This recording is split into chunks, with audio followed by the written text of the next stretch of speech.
Haleluya Yesus. Terima kasih. Haleluya.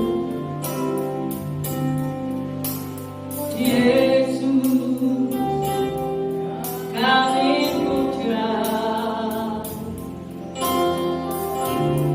kami sembah sebagai Raja,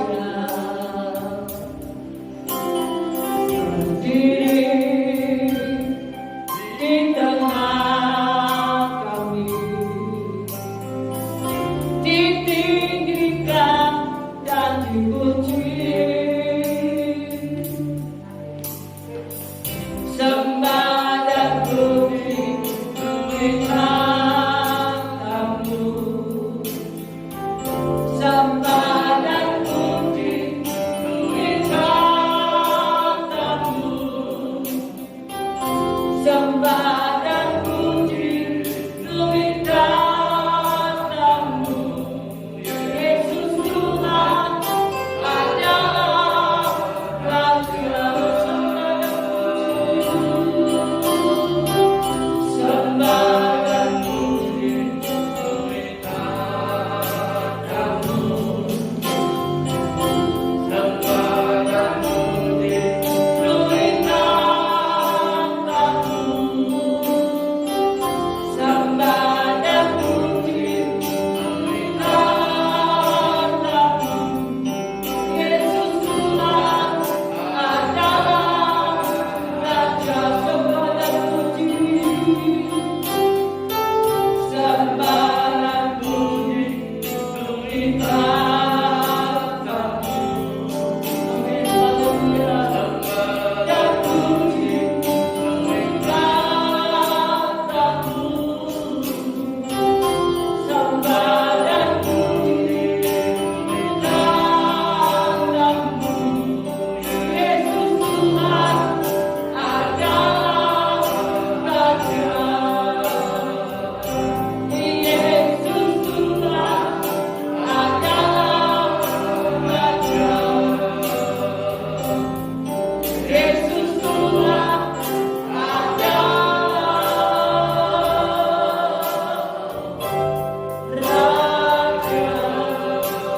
Haleluya. Haleluya. Haleluya.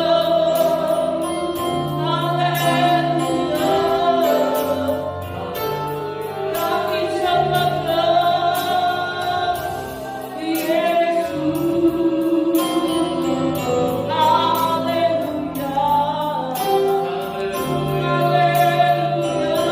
Haleluya.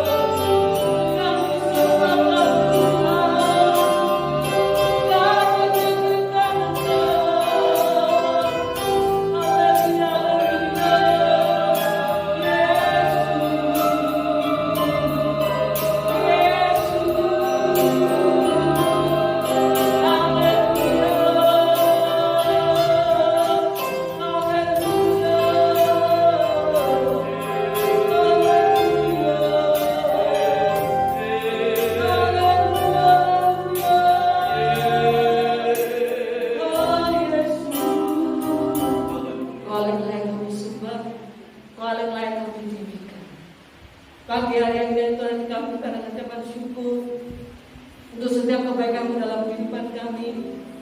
Pagi hari yang indah ini Tuhan, kami rindu yang terbaik pada Engkau lewat setiap pujian penyembahan kami. Mari Tuhan berkatalah Engkau di atas setiap pujian penyembahan kami. Berikan kami roh sukacitamu pagi hari ini Tuhan.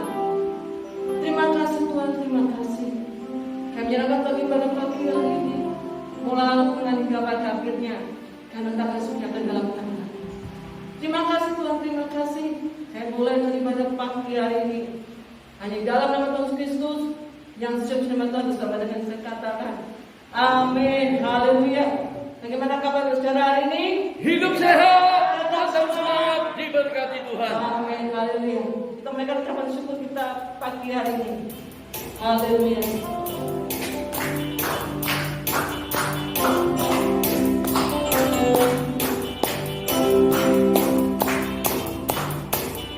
Segala puji syukur hanya bagi Tuhan.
yang terbaik bagiku. Indah rencanamu, indah bagiku. Indah kehendakmu, terbaik bagiku. Indah rencanamu, sempurna bagiku. Indah jalan-jalanmu, yang terbaik bagiku. Indah rencanamu, indah bagiku. Indah kehendakmu, baik bagiku. Indah rencanamu, sempurna bagiku.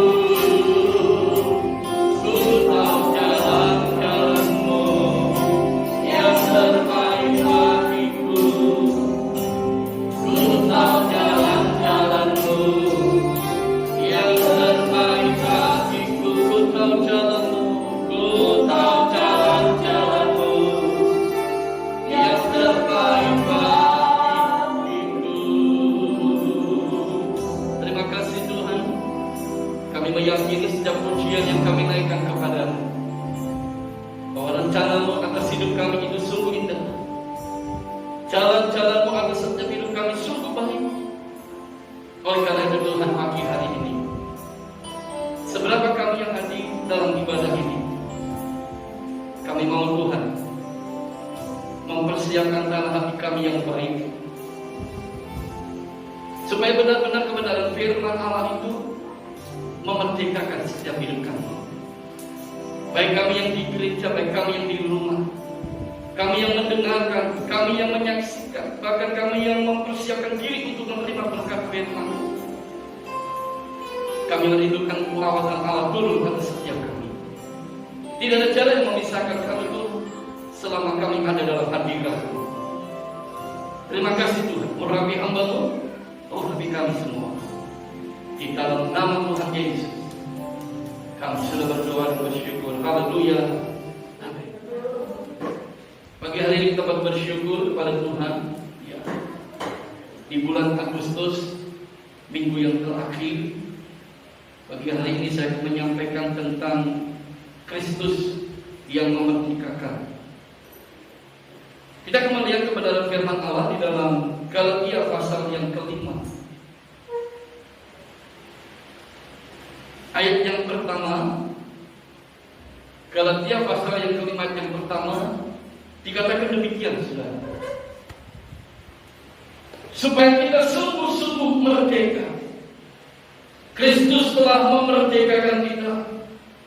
Karena itu, berdirilah teguh dan jangan mau lagi dikenakan hukum perhambaan. Bapak Ibu yang dikasihi oleh Tuhan, bulan Agustus adalah bulan di mana bangsa Indonesia memperingati hari kemerdekaan Republik Indonesia.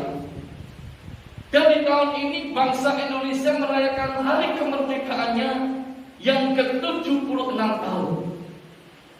Kita semua tahu bahwa bangsa Indonesia pernah dijajah oleh Belanda selama 350 tahun dan dijajah oleh Jepang selama 3,5 tahun. Dan akhirnya pada 17 Agustus 1945 Indonesia merdeka. Kemerdekaan ini dapat diraih dari perjuangan para pahlawan-pahlawan yang dengan begitu gigih membela tanah air dan dengan gagah berani melawan para penjajah pada waktu itu. Demikian pula dengan kehidupan saya dan saudara. Kristus telah memerdekakan kita dari setiap belenggu iblis dan perhambaan dosa dengan cara Dia mengorbankan dirinya mati di atas kayu salib. Dari sini Bapak Ibu yang dikasihi oleh Tuhan, kita mengerti bahwa dasar kemerdekaan kita dari setiap belenggu iblis, dari setiap perhambaan dosa, itu bukan karena usaha kita, tetapi sekali lagi saya katakan, itu semata-mata karena pengorbanan Kristus di atas kayu salib yang membebaskan kita dari setiap belenggu-belenggu iblis dan perhambaan akan dosa. Bapak Ibu yang dikasihi oleh Tuhan, kalau setiap kita semua menyadari bahwa hidup saya dan hidup saudara sudah dimerdekakan oleh Kristus, maka apa yang harus kita lakukan?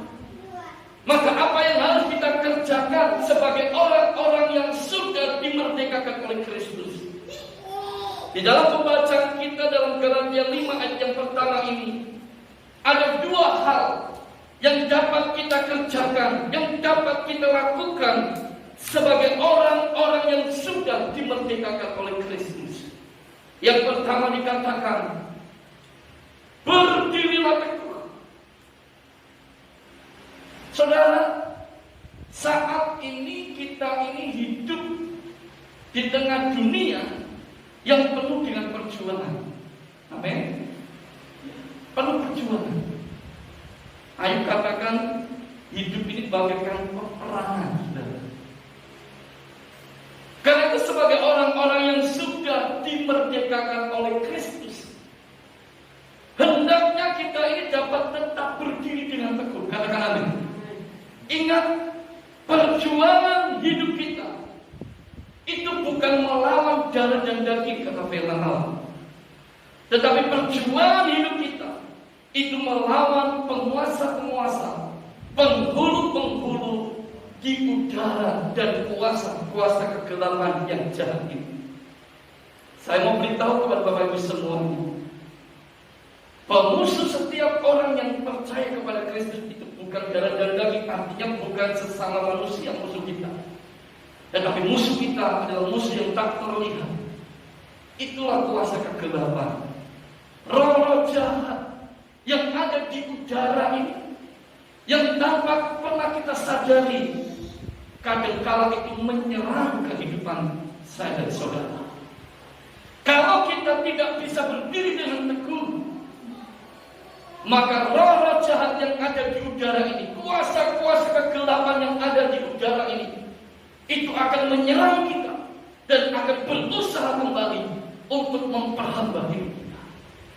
Oleh sebab itu, Rasul Paulus dengan tegas menjelaskan dalam ayat ini, supaya setiap kita yang sudah dimerdekakan dari setiap belenggu-belenggu iblis, dari setiap perhambaan akan dosa, dapat tetap berdiri dengan teguh. Katakan amin.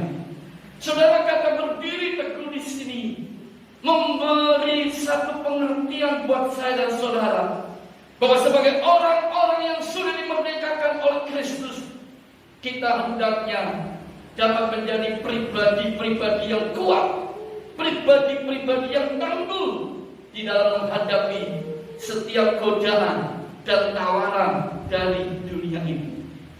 Ingat, di dalam Alkitab ada contoh seorang yang bernama Yusuf. Satu kali dia ada di rumah Potifar sebagai seorang budak, tetapi dia menjadi seorang budak yang dipercaya oleh tuannya. Tuannya memberikan kepercayaan kepada Yusuf seluruh apa yang dia punya, kecuali istrinya tidak dipercayakan kepada Yusuf. Satu kali istri daripada Potifar berusaha untuk menggoda Yusuf. Tiap hari Yusuf digoda, tetapi Yusuf tidak bisa digoda.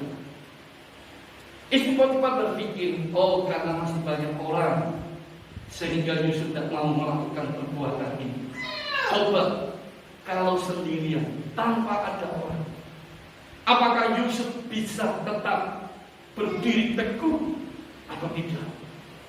Saudara, istri Potifar berusaha menyuruh seluruh pegawai-pegawainya pergi tinggalkan rumah. Dan hanya Yusuf yang tinggal pada waktu itu. Dan pada waktu itulah istri Potifar mulai mendekati Yusuf. dan mengajak Yusuf untuk tidur dengan dia. Bapak Ibu yang dikasihi oleh Tuhan, pada saat itulah apa yang dilakukan oleh Yusuf? Apakah Yusuf menerima tawaran, menerima godaan daripada istri Potifar? Alkitab menjelaskan tidak. Yusuf justru berkata, aku tidak ingin melakukan perbuatan dosa yang besar di hadapan Allah. Bapak Ibu yang dikasihi oleh Tuhan, kita melihat sikap yang diambil oleh Yusuf membuktikan bahwa Yusuf seorang pribadi yang kuat, seorang pribadi yang tangguh, yang tidak mudah digoda, yang tidak mudah terpengaruh oleh setiap tawaran-tawaran dunia yang begitu menikmatkan.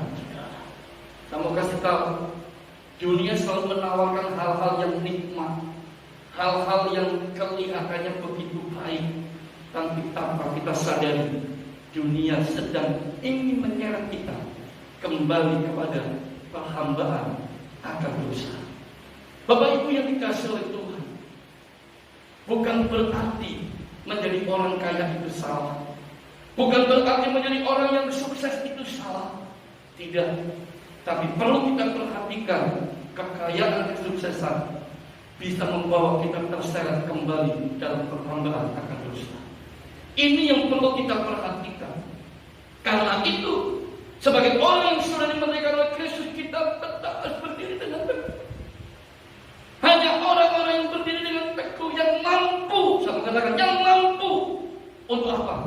Menolak setiap godaan dan tawaran dari dunia ini yang akan menyeret kita kepada dosa.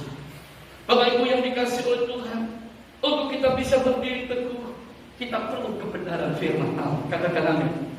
Alkitab katakan, orang yang berdiri teguh itu bagaikan orang yang sedang membangun rumah di atas batu.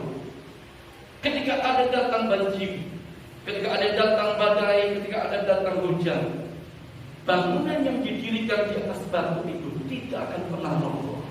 Alkitab katakan, orang yang mendirikan di atas batu itu adalah orang yang mendengar firman Allah dan melakukan firman itu di dalam kehidupannya tiap-tiap hari. Ini menjadi satu gambaran bagi hidup saya dan saudara. Kalau kita mendengar firman Allah dan melakukan setiap firman itu dalam hidup kita, saya yakin dan percaya, dimanapun kita berada, dimanapun Tuhan tempatkan kita, kita akan menjadi pribadi-pribadi yang kuat dan tangguh di dalam Tuhan. Katakan amin. Yang kedua, saudara yang dikasihi dalam Tuhan, mungkin kita berkata, contoh dalam Alkitab adalah Kristus sendiri. Kita berkata, benar, Kristus adalah Tuhan, pasti dia tidak terpengaruh. Saudara, pada waktu Kristus ada di dunia ini, dia sebagai manusia. Alkitab katakan dia sama seperti saya dan saudara. Sama seperti saya dan saudara. Kristus ketika ada di dunia, dia sama seperti saya dan saudara. Tetapi dia bisa menang terhadap godaan iblis, tawanan iblis, karena Kristus punya firman di dalam hidupnya. Ini juga memberi satu gambaran bagi hidup saya dan saudara, betapa pentingnya firman Allah itu bagi hidup saya, betapa pentingnya kebenaran firman Allah itu bagi kehidupan kita semua. Untuk apa? Untuk kita bisa menang melawan setiap tipu muslihat daripada iblis yang seringkali ditawarkan melalui godaan-godaan yang ada di dunia ini.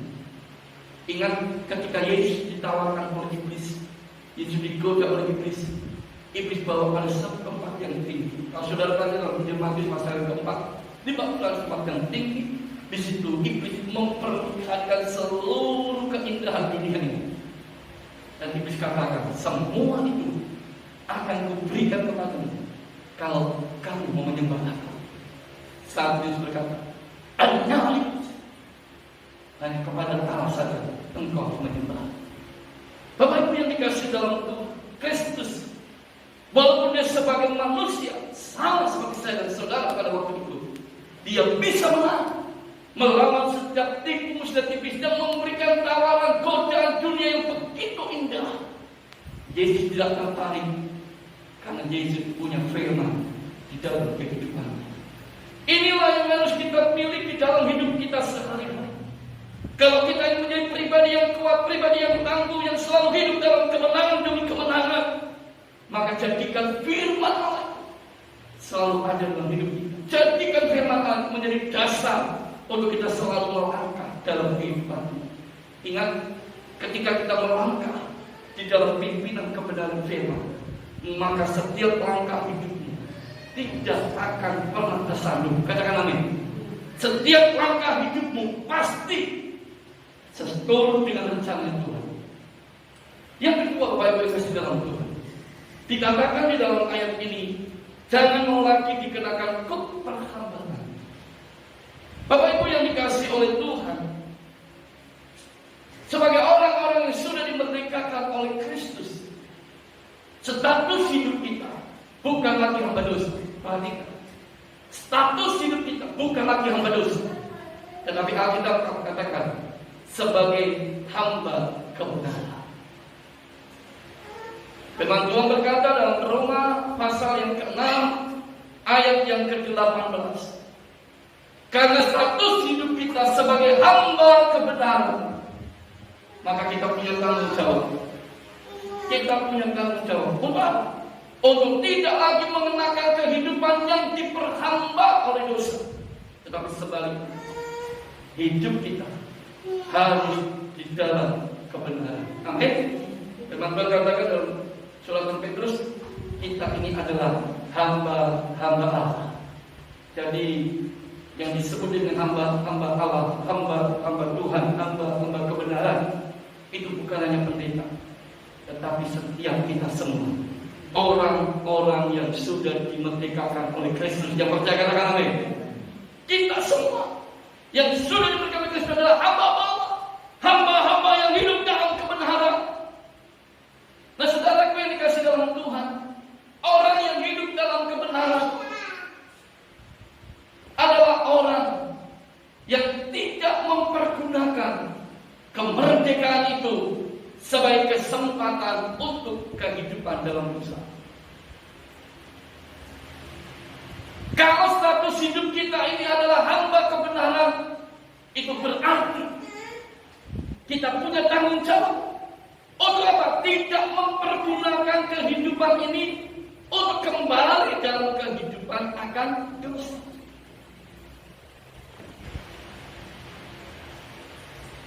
Bukan lagi menggunakan kesempatan itu dalam dosa, saudara. Kalau saudara baca dalam Galatia 5 ayat yang ke-13, di sana dikatakan demikian, Bapak Ibu kasih dalam Tuhan. Saudara-saudara, memang kamu telah dipanggil untuk merdeka, tetapi jangan kamu mempergunakan kemerdekaan itu sebagai kesempatan untuk kehidupan dalam dosa, melainkan layanilah seorang akan yang lain oleh kasih.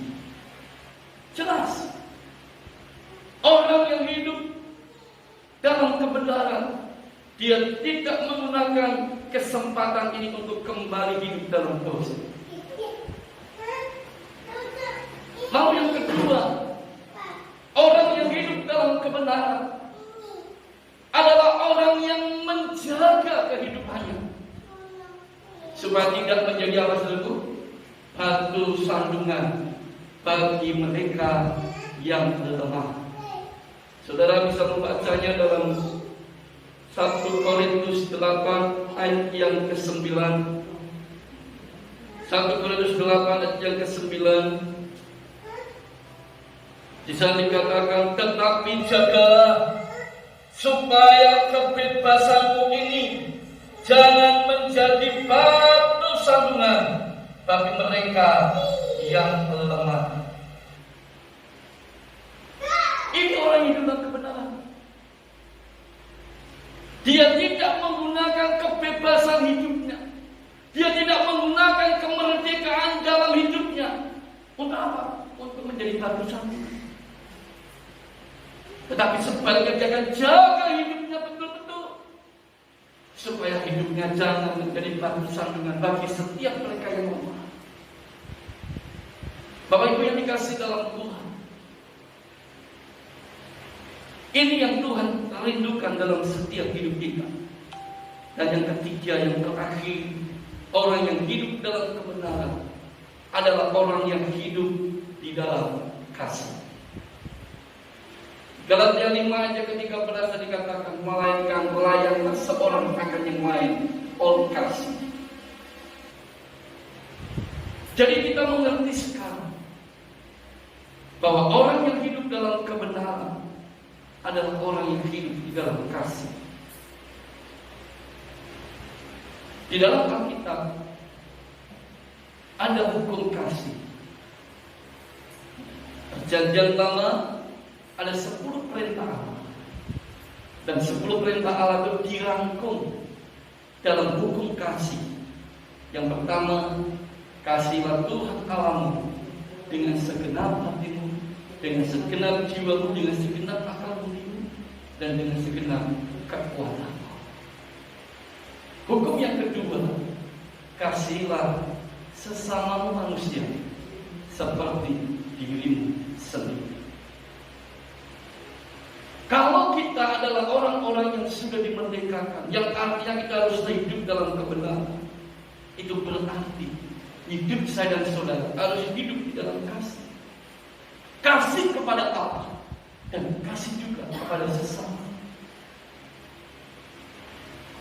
Makanya salib itu gambaran bagi saya dan saudara. Kalau kita melihat salib, berarti kita harus ingat, aku harus mengasihi Tuhan dan juga mengasihi sesama. Amin. Kalau saudara pakai kalung ada salibnya, bukan untuk pamer, tapi saudara punya tanggung jawab. Ketika lihat salib ada kalung saudara, saudara perhatikan, aku harus mengasihi Tuhan dan juga mengasihi sesama. Kalau semua ini disadari betul oleh setiap kita, orang-orang yang sudah dimerdekakan oleh Kristus, saya percaya dimanapun kita ditempatkan oleh Tuhan, dimanapun profesi kita, dimanapun kita belajar, di situ kita akan dapat menunjukkan bahwa sebagai orang-orang yang sudah dimerdekakan, kita menjadi pribadi-pribadi yang kuat, pribadi-pribadi yang tangguh, yang selalu hidup di dalam kebenaran. Katakan amin. Saat engkau lakukan ini, seperti dalam doa pagi saya katakan, ketika engkau melakukan hal ini dalam hidup, engkau menjadi pribadi yang kuat, engkau menjadi pribadi yang tangguh untuk hidup selalu dalam kebenaran. Itu satu perbuatan yang baik. Tapi sekali lagi saya katakan dalam doa pagi kemarin, jangan hanya jadi orang yang baik, tapi jadilah orang-orang yang hidup berkenan di hadapan Tuhan. Amin. Sebab hanya orang-orang yang hidup berkenan kepada Tuhan, dia yang akan masuk pada surga yang mulia yang Tuhan sudah sediakan bagi hidup saya dan saudara. Kiranya firman Tuhan ini boleh kembali meneguhkan iman kita di tengah kondisi yang terjadi hari-hari ini, dengan adanya berbagai tantangan, persoalan yang silih berganti datang dalam hidup kita. Kembali firman Tuhan mengingatkan, jadilah pribadi-pribadi yang kuat, pribadi-pribadi yang tangguh, karena engkau diciptakan bukan untuk menjadi seorang pecundang, tapi engkau diciptakan menjadi seorang pemenang. Katakan amin. Dan selalulah hidup dalam kebenaran, lakukan yang baik, lakukan yang berkenan kepada Dia. Saat itu kau kerjakan, maka surga itu bukan impian, tapi surga satu kenyataan bagi hidup saya dan hidup saudara. Amin, saudaraku. Tuhan semua berkati. Mari kita datang kepada Tuhan. Haleluya. Kita nyanyikan pujian ini kembali. Tuhan ku percaya. Haleluya. Mari kita bangkit berdiri saudara.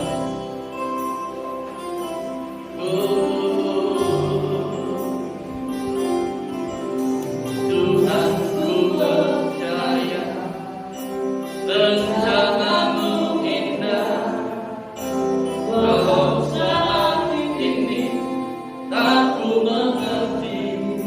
Engkau telah berfirman, memberi masa depan yang baik sejahtera.